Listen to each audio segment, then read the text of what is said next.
বলিউড ভাইজান সালমান খানের বিয়ে নিয়ে ভক্তদের আগ্রহ আর জল্পনা কল্পনার শেষ নেই, কেননা বলিউডের কাঙ্ক্ষিত ব্যাচেলর তিনি। বলিউড হোক বা বাইরে, একটা প্রশ্ন সবসময় ঘুরপাক খায়, ভাইজানের বাড়িতে কবে হবে বিয়ের আমেজ।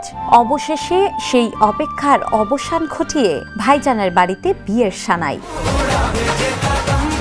সদ্যই ৬০ বছরে পা রেখেছেন বলিউডের এই সুপারস্টার। জন্মদিনের উদযাপনের রেশ কাটতে না কাটতেই এলো পরিবারের নতুন সুখবর। বিয়ের সানাই তো বাজছে, তবে সুখবর ভাইজানের নয়, বরং পাত্রে তার ভাগ্নে অয়ন অগ্নিহোত্রী।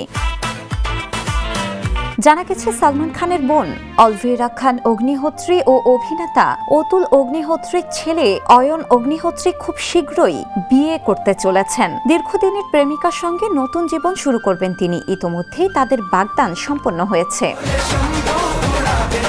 নতুন এই জুটিকে সবাই শুভেচ্ছায় ভাসালেও আলোচনার কেন্দ্রে সালমান খান। ভাগ্নের বিয়ের খবর সামনে আসতেই ভক্তদের মনে আবারও সেই পুরনো প্রশ্ন, তবে কি সালমান খান আজীবনই ব্যাচেলর থেকে যাবেন?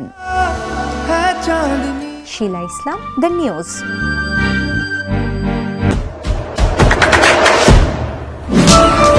দেশে দেশে সবার সাথে, দ্য নিউজ।